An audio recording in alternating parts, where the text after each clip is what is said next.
우리 주님 오셨습니다. 옆에 분에게 한번 인사하세요. 메리 크리스마스. 성탄의 기쁨이 하시리니까요. 성탄의 기쁨이 당신에게 넘치기를 바랍니다. 성탄의 감사가 당신에게 가득하기를 바랍니다. 안 따라하셔서 저는 저를 거부한 줄 알았거든요. 우리 주님 오셨습니다. 여러분을 사랑하셔서 오셨습니다. 다른 얘기로는 설명할 게 없거든요. 우리를 사랑하셔서 오셨습니다. 제가 전도사 시절이었습니다. 생일을 맞이했는데 큰 꽃바구니가 왔어요. 장미꽃을 가득 담은 꽃바구니가 엽서와 함께 저에게 배달이 됐습니다. 누구지? 누가 이렇게 이 꽃이, 장미꽃이 가득하게 담긴 꽃다발을 나에게 했지? 너무너무 감동이었어요. 생일 축하한대요. 그런데 시간이 좀 지난 다음에 꽃다발을 가지러 왔습니다. 꽃다발이 잘못 배달됐대요. 아니, 내 생일에 꽃다발이 배달돼서 너무너무 행복하고 좋아했는데 꽃 배달이 잘못됐대요. 그래서 잠깐 그 기쁨도 잠시 그 꽃다발을 내주고 가만히 생각해 보았습니다. 왜 꽃다발을 나에게 생일날 축하한다고 말하면서 그 꽃다발을 나에게 배달시켜 주셨을까, 하나님이? 여러분, 우연이라고 생각되셔요? 어쩌다 보니까 막 그냥 번지수를 잘못 찾아가지고 와가지고 그랬을까요? 아니에요. 저는 그 사건을 지금까지도 기억하고 있습니다. 하나님이 저를 위로하고 싶었던 거예요. 야, 내가 너 너무너무 잘 알아. 걱정하지 마. 하나님이 다 알고 계셨던 거지요. 하나님께서는 늘 우리에게 최상의 선물을 주시는 분입니다. 한 유명 골프 선수가 사우디아라비아 왕의 초대를 받았습니다. 그래서 그 초대에 응해서 이제 사우디아라비아 왕이 보낸 그 전용기를 타고 그 왕하고, 이제 사우디아라비아 왕하고 그렇게 골프를 며칠간 치면서 함께 지내게 되었답니다. 그 시간들이 지나가고 이제 그 전용기를 타고 미국으로 돌아가려고 하는데 사우디아라비아 왕이 이 골프 선수에게 말하는 겁니다. 선생님, 혹시 필요한 것 있으면 뭐든지 얘기하세요. 아닙니다. 왕께서 저를 이렇게 환대해 주시고 이렇게 한 주간 동안 재밌게 지내서 나는 그것으로 족합니다. 그래도 막무가내인 거예요. 꼭 얘기하라는 거예요. 뭐든지 다 들어준대요. 그래서 할 수 없이 왕에게 그런 부탁을 했답니다. 골프채 하나만요. 골프채 하나만 달라고 그랬답니다. 그리고 이제 전용기를 타고 집에 오는 내내 왕이 어떤 골프채를 나에게 선물할까?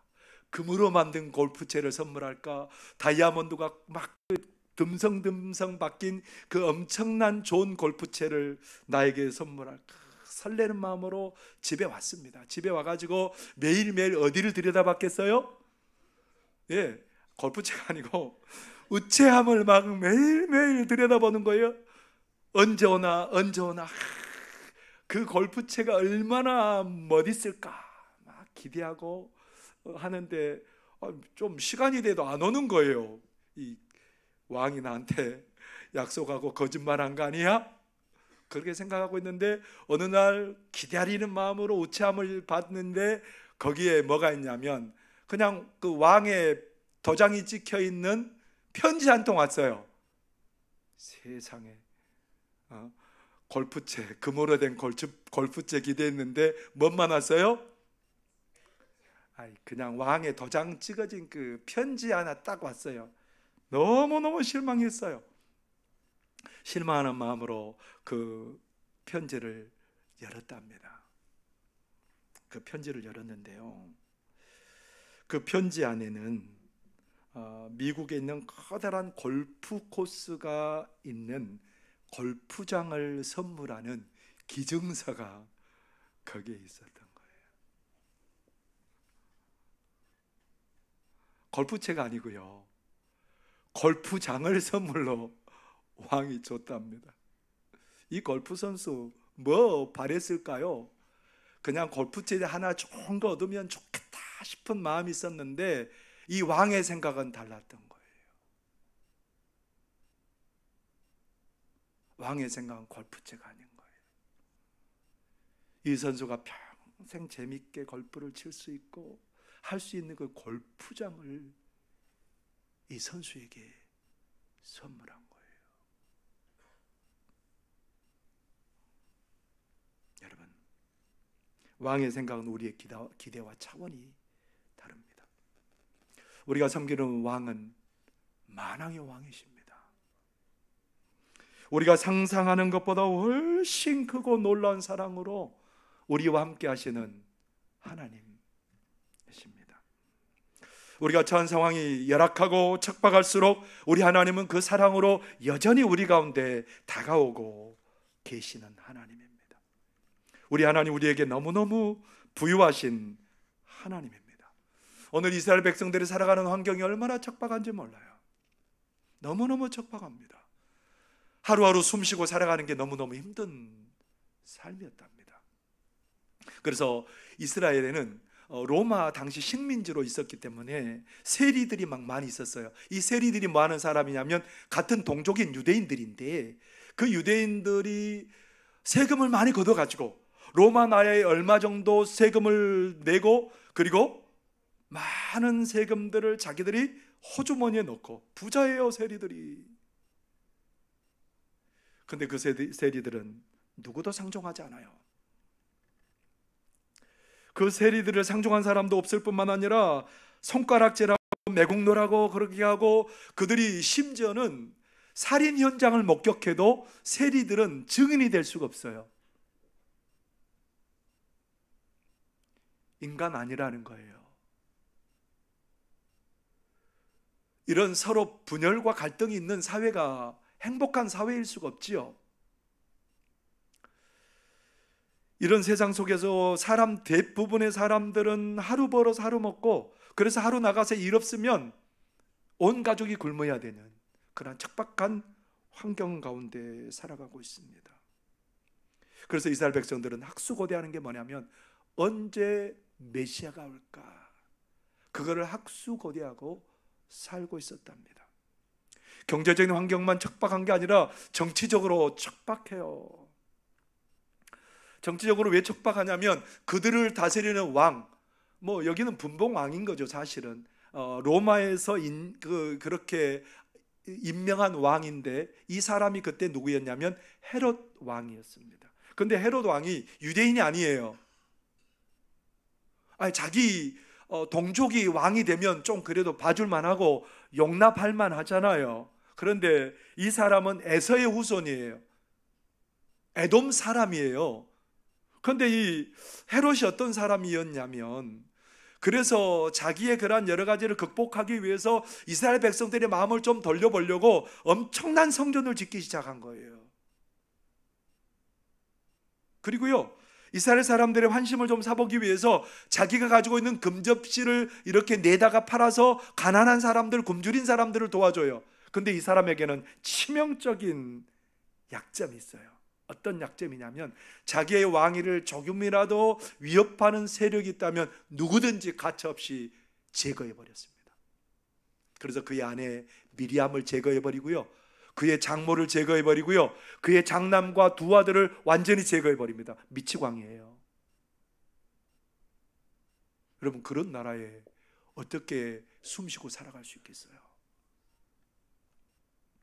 정치적으로 너무너무 척박하고 아슬아슬하고 어렵습니다. 그래서 로마 황제는 뭐라고 말하냐면 헤롯의 아들이 되기보다는 헤롯의 돼지가 되는 것이 더 안전하리라.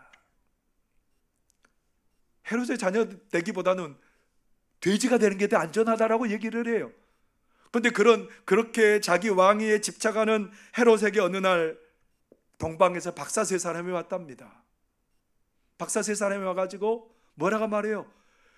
여기에 왕으로 나실, 유대인의 왕으로 나실 분이 오셨는데 우리가 그 별을 따라왔는데 어딥니까? 누굽니까? 언제 태어났습니까? 막 그렇게 얘기를 하니까 헤롯이 속으로는 어때요? 가슴이 덜컥해요.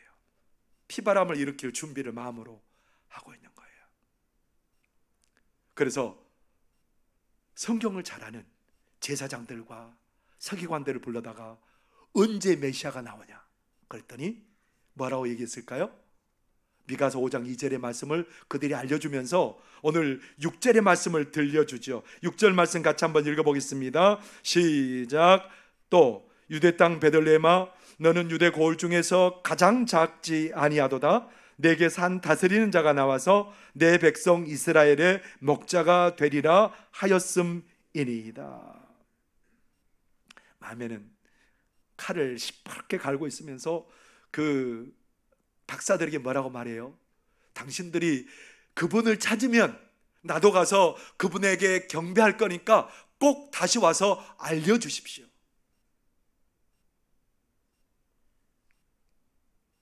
그런데 어떻게 됐을까요? 그런데 그들이 예수님을 경배했고 다시 돌아가지 않고 돌아가지 말라는 지시를 받고 다른 길로 해서 고국으로 돌아갔다 합니다. 근데 헤롯이 속은 줄 알고요. 당시 베들레헴 주변에 2세 이하의 모든 남자아이들을 전부 다 죽여버렸답니다.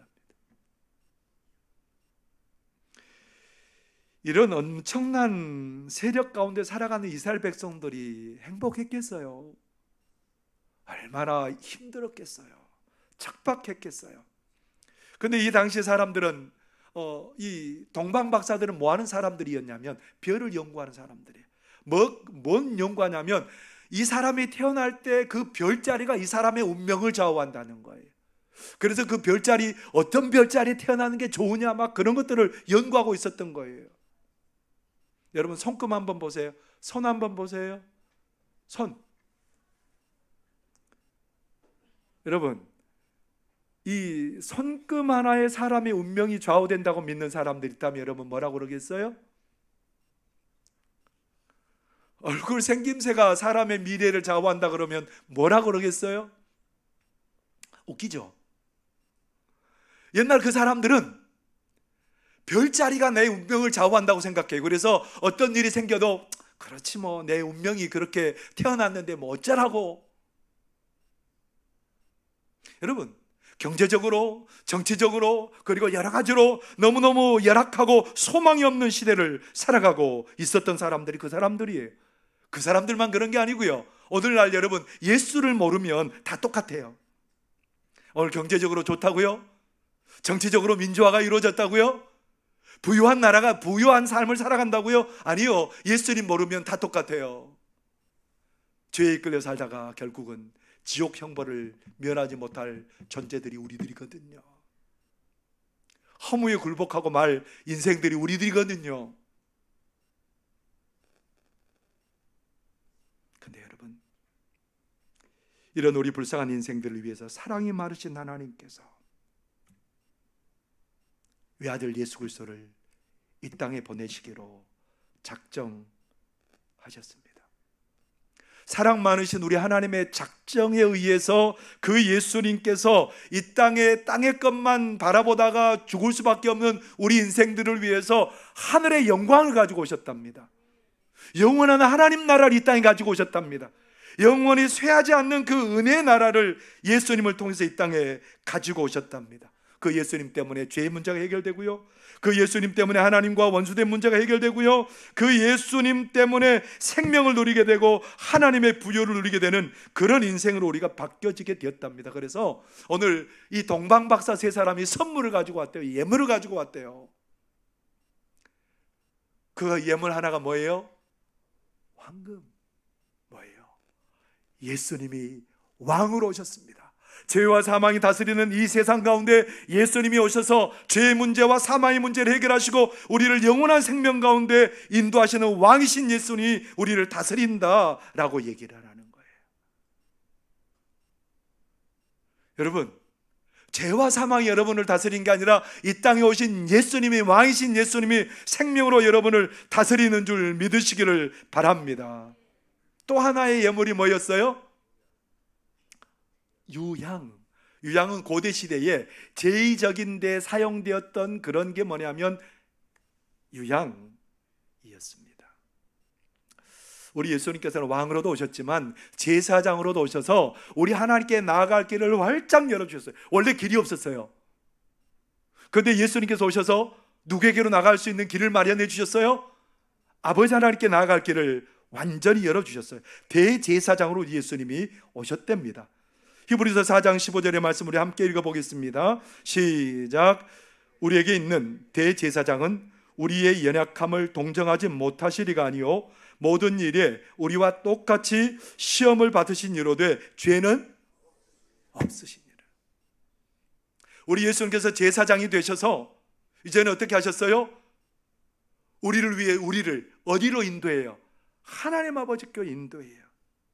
하나님 앞에 나가게 해요. 왕 앞에 나가는 게 이게 보통 일이 아닌 거지요. 그래서 히브리서 11장 6절에 우리 한 번 더 읽어볼까요? 시작. 믿음이 없이는 하나님을 기쁘시게 하지 못하나니 하나님께 나아가는 자는 반드시 그가 계신 것과 또한 그가 자기를 찾는 자들에게 상 주시는 이심을 믿어야 하지. 하나님께 나아갈 수 없는 존재들이었어요. 하나님과 원수되어서 하나님의 진노밖에는 받을 게 없는 우리들이 예수님을 통해서 하나님이 나의 아버지가 되고 예수님을 통해서 그 찾는 자들에게 넘치는 부유함으로 함께 하시는 그 하나님을 만나게 된 줄 여러분 믿으시기를 바랍니다. 그리고 또 하나의 선물이 뭐였대요? 머략이었대요. 머략은 뭐냐면 시체가 썩어가는 것을 막아주는 방부제 역할을 하는 게 머략이에요. 예수님이 십자가에 죽을 건데 그 예수님을 위해서 죽으실 예수님을 위해서 예비하신 게 머략이에요. 그 예수님은 어쩌다 보니까 상황에 몰려서 죽으신 게 아니고요. 왜 죽으셨을까요? 예수님께서 예수님 나시기 700년 전에 이사야 선지자를 통해서 왜 예수님께서 오셨는지 우리에게 너무너무 정확하게 얘기를 해주시거든요. 이사야 53장 4절에서 6절의 말씀 우리 함께 읽어보겠습니다. 시작. 그는 실로 우리의 질고를 지고 우리의 슬픔을 당하였거늘 우리는 생각하기를 그는 징벌을 받아 하나님께 맞으며 고난을 당한다 하였노라. 그가 찔림은 우리의 허물 때문이요 그가 상함은 우리의 죄악 때문이라. 그가 징계를 받음으로 우리는 평화를 누리고 그가 채찍에 맞음으로 우리는 나음을 받았도다. 우리는 다 양 같아서 그릇 행하여 각기 제 길로 갔거늘 여호와께서는 우리 모두의 죄악을 그에게 담당시키셨다. 우리의 모든 연약함, 우리의 모든 허물, 우리의 모든 죄악을 이제 다 예수님께 지워버리셨대요. 그래서 우리는 어떻게 됐대요? 모든 것에서 씻음받고 자유를 누리는 그런 인생들이 되었답니다. 아니 도대체 왜 이렇게 예상하지도 않고 생각지도 않는 일이 왜 우리 인생들에게 일어난 걸까요? 뭐 때문에 이런 생각지도 않는 일들이 우리에게 일어날까요? 왜 이렇게 수집 않는 일들이 우리에게 일어날까요? 여러분, 왜 이런 수집 않는 일이 우리에게 일어날까요? 다른 게 아니고요. 우리 하나님이 우리를 사랑하시기 때문입니다. 옆에 분에게 얘기해 주세요. 하나님이 당신을 사랑하십니다. 다른 이유로는 설명할 게 없어요. 뭐 때문에요? 하나님이 나를 사랑하셔서. 그래서 요한복음 3장 16절 17절 우리 한 번 더 읽어볼까요? 시작. 하나님이 세상을 이처럼 사랑하사 독생자를 주셨으니 이는 그를 믿는 자마다 멸망하지 않고 영생을 얻게 하려 하심이라. 하나님이 그 아들을 세상에 보내신 것은 세상을 심판하려 하심이 아니요 그로 말미암아 세상이 구원을 받게 하려 하심이라. 하나님은 목숨을 내어놓는 사랑으로 우리를 사랑하셨답니다. 오늘 그 하나님의 사랑을 경험한 우리들이 여러분 선물 준비하셨어요? 뭘 선물로 준비하셨습니까? 시계요? 우리 하나님이 비싼 시계가 없어서 어떡하지요? 여러분, 도대체 그 사랑에 감격한 우리들이 무슨 선물을 준비하며 살아야 될까요? 미가서 6장 7절 8절에 보면 이렇게 말합니다. 여호와께서 천천의 순양이나 만만의 강물 같은 기름을 기뻐하실까? 내 허물을 위하여 내 맏아들을, 내 영혼의 죄로 말미암아 내 몸에 열매를 드릴까? 사람아, 주께서 선한 것이 무엇임을 내게 보이셨나니 여호와께서 내게 구하시는 것은 오직 정의를 행하며 인자를 사랑하며 겸손하게 내 하나님과 함께 행하는 것이 아니냐. 사람들은 뭔가 내가 하나님 앞에 특별한 선물을 준비해서 나의 물질을, 나의 건강을, 나의 시간을 들여서 하나님께 내가 뭔가를 갚아드려야지. 그게 하나님이 원하는 선물이 아니래요. 나의 뭔가를 쪼개서 나의 재산의 절반을 들여서 하나님께 드리는 게 하나님의 기쁨되고, 그래서 하나님께서 더 많은 것들을 내가 얻고, 그게 아니래요. 그게 하나님이 기뻐하는 선물이 아니래요. 뭐가 기뻐하는 선물이랍니까? 정말 똑똑해요. 우리가 하나님께 드릴 선물은 뭡니까? 오늘 하나님이 우리에게 분명히 얘기해 주세요. 여호와께 내게 구하는 것은 오직 정의를 행하며 뭘 사랑하며? 인자를 사랑하며. 인자를 사랑한다는 말이 무슨 말일까요? 사람? 똑똑해요. 사람이라고 해석해버리면 뭐 일맥상통은 합니다마는 인자라는 말은 히브리어로 헤세드라는 말이에요. 헤세드. 헤세드가 뭐냐면 하나님의 그 사랑을 받아들이는 거예요. 아는 거예요. 알려고 힘쓰는 거예요. 그래서 그 사랑으로 하나님을 사랑하는 거예요. 그 사랑으로 아까도 인자를 사랑하는, 사람을 사랑하는 거예요. 하나님이 기뻐하는 일을 하는 거예요. 하나님과 동행하면서 늘 하나님이 원하는 일을 행하는 게 하나님께 드릴 선물이 되는 거예요. 그래서 우리가 오늘 준비할 선물은 뭐예요? 유향도 아니고요, 황금도 아니고요, 모략도 아니고요. 우리가 하나님께 준비해야 될 선물이 오늘 하나 있답니다. 그게 뭐라는 겁니까? 사랑으로 보내신 그 예수님을 사랑하고, 평화의 왕으로 오신 그 예수님을 따라서 평화의 사람으로, 용서하시러 오신 그 예수님을 따라서 용서의 사람으로 살아가는 게 우리 주님을 위한 가장 좋은 선물인 줄 믿으시기를 바랍니다. 이 세상 살면서 우리가 살아가지 못하고 평화롭게 살지 못하고 얼마나 마음이 불편한지 몰라요. 그런 우리들에게 너희들이 나에게 선물 하나 주면 좋겠다는 거예요. 뭐예요? 평화의 사람으로 좀 살면 안 되겠니? 용서의 사람으로 좀 살아주면 안 되겠니? 그 삶으로 내 사랑을 너희들이 좀 표현해주면 안 되겠니? 우리 하나님이 우리에게 그것을 부탁하고 계시지요. 우리나라 최초 여성 변호사가 누구냐면 이태영 변호사입니다. 이 최초의 여성 변호사가 이화여전을 졸업하고 학생들을 평양에서 가르쳤는데요, 정일영 박사님을 만나서 결혼하게 되었어요. 이 정일영 박사는 미국에 유학을 갔다가 일제강점하에 있었기 때문에 늘 일본에 독립운동을 하는 건 아닌지, 그래서 감시를 받다가 감옥에 결국 붙들려 들어가고 말았습니다. 이태영 여사가 가족을 책임지기 위해서 이제 교사 직분을 내려놓고 이불을 만들어서 이불을 팔러 다닙니다. 근데 이불을 만들어서 파는데, 이불을 만드는데 가장 중요한 게 뭐냐면 가위예요. 가위질을 잘해야 되는데 그 당시에 일본이 막 가위 같은 것들을 쇠붙이를 다 걷어가가지고 그래가지고 좋은 가위가 없어요. 그러니까 가위질을 막 하면서 이불을 만들어서 그걸 이고 팔러 다니는데 나중에 이제 거의 해방 직전에 남편이 풀려났어요. 풀려나서 이제 가서 아내 손을 마주 잡는데 아내의 손이 어떻게 됐을까요? 그 가위질 하느라고 엄지가 뒤로 90도 꺾어버렸어요. 검지와 중지도 완전히 변형이 돼가지고 이건 뭐 볼 수가 없어요. 얼마나 슬펐는지 눈물을 흘린 거예요, 남자가. 그러면서 해방을 맞이하게 되고 나중에 이제 33세 나이에 아내를 다시 법학 공부를 하게 하고 그래서 나중에 변호사가 되지요.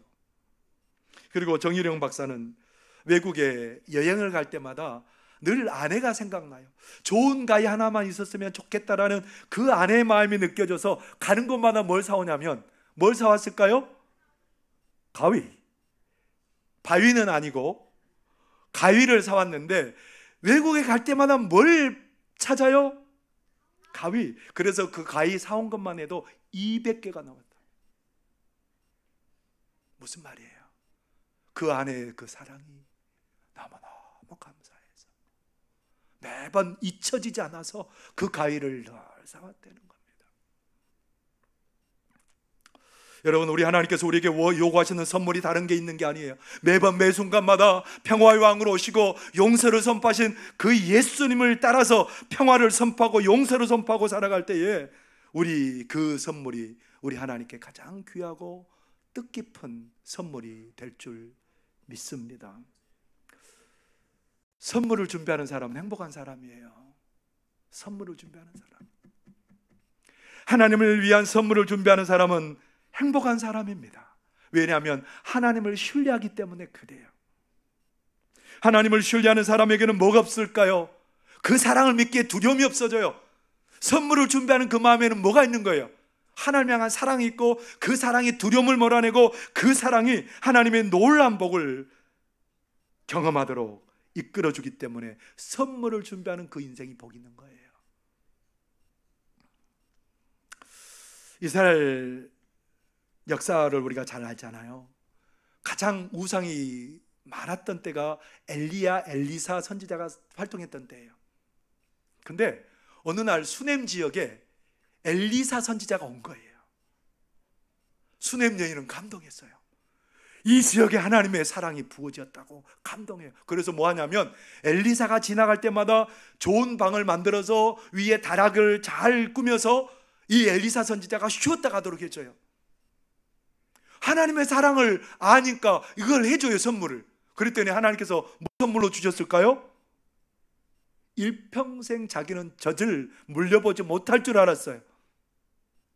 근데 하나님께서 뭘 주셔요? 아들을 주세요. 젖을 물려볼 수 있는 아들을 주세요. 근데 아들이 죽었어요. 근데 누구의 사랑을 믿어요? 하나님의 사랑을 믿어요. 하나님의 사랑을 믿어요. 멀리 있는 엘리사를 찾아가서 우리 아들 죽었습니다, 그렇게 말하지 않고요. 우리 집에 좀 오실래요? 우리 집에 좀 제발 와주세요. 나중에 하나님이 알게 하셔서 집에 오셔서 엘리사가 그 아들을 다시 살려드리는 역사를 경험하게 되지요. 선물을 준비했던 그 인생에 하나님께서 꽉찬 복과 사랑과 은혜를 넘치도록 허락하신 줄 믿습니다. 선물을 준비하는 마음으로 하나님을 사랑하는 그 사람에게 하나님이 자녀손 천대까지 복을 베풀어 주실 줄 믿습니다. 미국의 라이언이라는 소년이 있는데요, 이 소년이 병이 걸렸는데 수혈을 받았어요. 수술하고 수혈을 받았는데 잘못된 피를 수혈을 받아서 에이즈가 감염된 환자의 피를 받게 됐대요. 그래서 이 아이가 13살 된 이 아이가 에이즈에 감염이 된 거예요. 에이즈에 감염됐다는 얘기는 얼마 못 산다는 얘기예요. 여러분 같으면 어떻게 하겠습니까? 얼마나 한탄하겠어요. 얼마나 어른들을 원망하겠어요. 근데 이 아기가 누구도 원망하지 않고요, 힘있게 밝게 학교 생활합니다. 오히려 다른 사람들에게 아주 친절하게 대하였고 염려하는 부모님을 위로하면서 기쁘게 하루하루를 삽니다. 이 사실이 신문과 텔레비전에 나오게 되었고요. 이 소년이 18살에 죽게 됩니다. 근데 이 소년이 아버지하고 나눈 대화가 기독교 잡지에 소개됐답니다. 어떤 대화일까요? 앞에 있는 화면을 한번 보겠습니다. 아들아, 미안하다. 이제는 내게 아무것도 해줄 것이 없구나. 이 아빠가 더 이상 어떤 선물도 줄 수 없음을 용서해다오. 아빠, 전 지금까지 많은 선물을 받았지만 아무도 아빠처럼 귀한 선물을 준 사람은 없었어요. 아빠는 저에게 천국에 갈 수 있는 티켓을 선물로 주셨잖아요. 바로 예수님을 소개해 주셨어요. 아빠 때문에 교회에 나가서 예수님을 믿고 영생을 선물로 얻었는 걸요. 이보다 더 위대한 선물은 없을 거예요. 예수 그리스도 가장 큰 선물입니다. 예수 그리스도 가장 귀한 선물입니다. 하나님의 사랑이 예수님을 우리에게 선물로 주셨는데요, 여러분이 이 사랑에 어떤 선물로 응답하겠습니까? 이 선물을 준비하는 자들마다 우리 하나님께서 두려움을 쫓아내시고 우리 하나님의 은혜와 복으로 풍성케 되는 복을 누리게 하실 줄 믿습니다. 선물을 준비하셨습니까? 기도하겠습니다. 사랑하는 하나님 아버지, 고맙고 감사합니다. 하나님, 우리가 하나님께 드릴 선물 저희들이 준비하기를 원합니다. 하나님을 사랑하게 하여 주시고 하나님과 동행하게 하여 주시옵시고 우리도 하나님 평화의 왕으로 오신 그 예수님의 평화를 선포하며 용서의 사람으로 살게 하여 주시고 많은 사람들을 화평케 하는 사람들로 살게 하여 주옵소서. 하나님, 우리의 일평생 동안 용서하지 못했던 일들이 있습니다. 하나님, 최근에 우리가 용서하지 못한 일들이 있습니다. 하나님, 그러나 우리가 하나님의 사랑을 믿기에 화해하게 하여 주시고 용서를 선포하게 하여 주시고 평화를 선포하며 살아가는 우리 모두가 될 수 있도록 도와주옵소서. 예수님 이름으로 기도하옵나이다. 아멘.